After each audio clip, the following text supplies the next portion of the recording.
cliche term if I'm going to use it. In today's scenario, data is actually the new currency. And when you start to look at the retail environment of all what we are here today, it's an elastic world, and high performance of any organization in this environment actually hinges on your ability to drive or derive insights from this currency called data. Obviously, the informed executives or decision makers make more obviously informed decisions, which are delivering improved performance or improved business outcomes for the organizations. However, when you start to look at it more deeply, scrape the surface, you actually start to see that it all depends on not just the tools and technologies. That's the easier part to do. It actually depends on several factors like maturity of the enterprise processes, cultural design, organizational behavior, the organizational or enterprise fabric, the availability of the skilled workforce, or the human intelligence at the end of the day who's going to infer those insights which are going to get derived from the data. CIO Magazine, I'm the executive editor of that, interestingly does a lot of surveys. They actually talk to a lot of senior most technology decision makers in supply chain out there in India across different verticals. Retail is obviously one of them. One of those, or rather two of those surveys, what we continuously do, and we have been doing it for the last 6-7 years now. It's called State of the CIO Survey and CIO Mid-Year Review Survey. And you'll be surprised to see, or rather not really surprised to see, that business intelligence and analytics have been on the roadmap throughout. However, when we started to drill down further and understand how practically or pragmatically it is being used, we realized that 74%, and this is the figure I'm talking earlier this year, 74% of the organizations still share insights over spreadsheets and reports. In fact, only 36% use dashboards, and very meager 9% have moved on to mobility platforms using analytics on that. Clearly there were issues. Clearly there were problems. We saw data quality, unclear ROI, return on investment justifications, perhaps integration with the platforms different, legacy or not. And at the end, very high talent cost. These were the few of the biggest barriers which are out there. So hence in this panel, when we got together, we realized, okay, it's not just the tools and technologies. We need to look at far beyond. It's if you use the metaphor, it's an iceberg. We need to start looking beyond the tip which is out there. So obviously in this panel discussion for next half an hour or so, we'll be discussing how to get more insights from the data and derive business growth, especially in the retail environments by effectively identifying new opportunities through customer engagements, through customer segmentation, and skinning that data which is out there. We'll be looking at how to focus on creating these lean processes and operational effectiveness, and ultimately how to actually go about successfully bringing about the business impact or the impact on the business outcomes with analytics. I'm a journalist and I tend to speak a lot, so I will try and restrain myself and get the experts who are out here, and let's try and see what is happening in this space.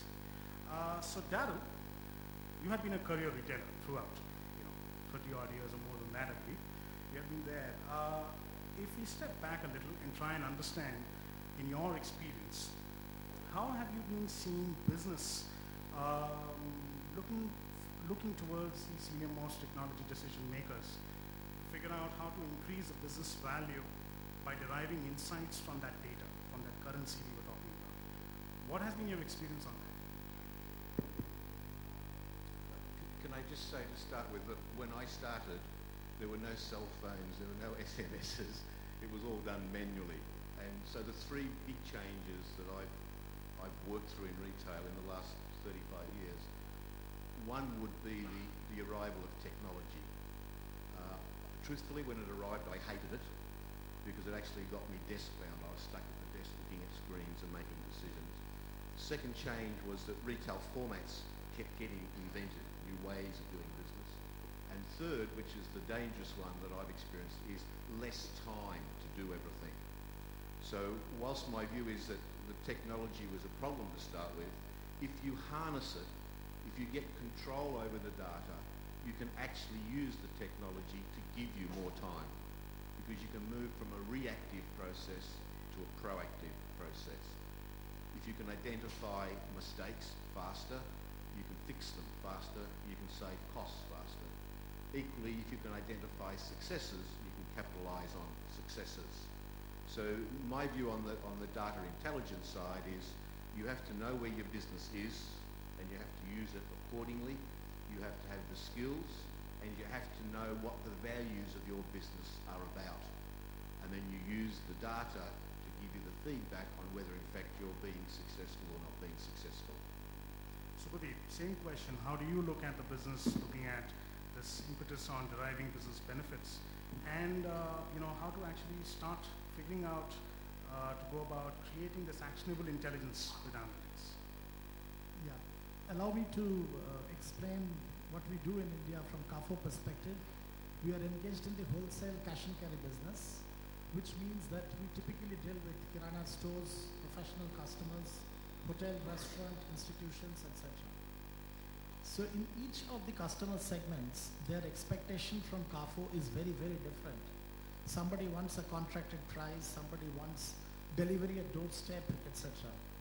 Now, even with a very limited set of number of stores which we currently operate in India, if you really look at the numbers, 4 store, 10,000 SKUs, 25,000 customers each store, 365 days in a year, if you simply do the maths, the algorithms possibly would be too many.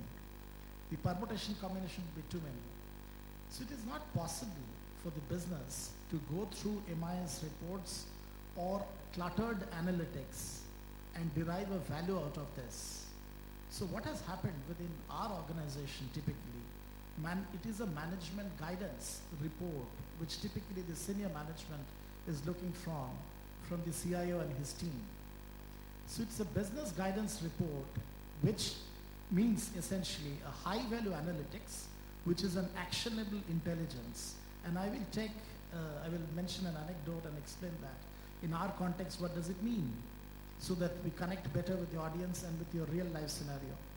In one of our store, we saw that the Chinese restaurant segment is not picking up the soya sauce. Now, typically, this is a paradox. If you are running a Chinese store, Chinese restaurant, you should be picking up this sauce very, very frequently. When we analyzed, the business analyst came up after a couple of hours of number crunching and looking at the holistic picture, we found that on that particular brand of sauce, we had a stock out for 15 days. And there were no follow-up essentially on that. And the moment we beefed up the stock on that particular segment, the demand picked up from those restaurant categories. So this is actionable intelligence essentially. And this is management guidance.